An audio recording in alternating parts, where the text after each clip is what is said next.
Okay, ಇದೀಗ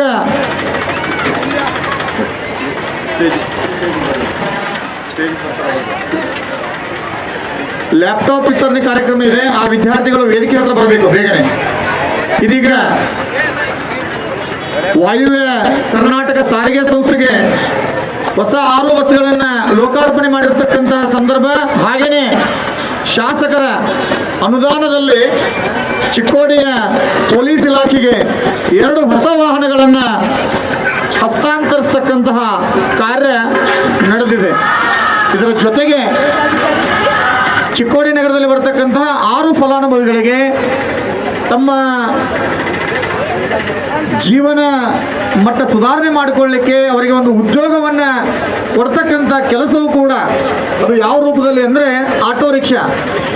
auto ರಿಕ್ಷಾವನ್ನು ಕೊಟ್ಟು ಅದರಿಂದ ಅವರ ಜೀವನ ಮಟ್ಟ ಸುಧಾರಣೆ, ಒಂದು ಉದ್ಯೋಗ, ಅವರು ಸ್ವಂತ ಕಾಲ ಮೇಲೆ ತಾವು ನಿಲ್ಲಬೇಕು, ಅವರ ಆರ್ಥಿಕ ಸ್ಥಿತಿ ಸುಧಾರಿಸಬೇಕು ಅನ್ನೋ ಒಂದು ವಿಚಾರವನ್ನು ಇಟ್ಕೊಂಡು 6 ಫಲಾನುಭವಿಗಳಿಗೆ ಆಟೋ ರಿಕ್ಷಾ ಕೊಡ್ತಕ್ಕಂತಹ ಕೆಲಸವೂ ಕೂಡ ನಡೀತಾ ಇದೆ.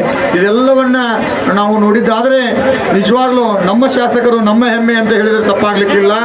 ಇಂತಹ ಜನೋಪಯೋಗಿ ಕೆಲಸಗಳನ್ನ ಮಾಡೋದ್ರಲ್ಲಿ ಸದಾ ಮುಂಚೂಣಿಯಲ್ಲಿರ್ತಕ್ಕಂತಹ ಶಾಸಕರು, ಅವರ ಒಂದು ಇಂತಹ ಕೆಲಸಗಳು ಇನ್ನೂ ಹೆಚ್ಚಿಗೆ ಆಗಲಿ, ಜನರಿಗೆ ಉಪಯೋಗ ಆಗಲಿ ಅಂತೇಳಿ ನಾವು ಭಾವಿಸೋಣ.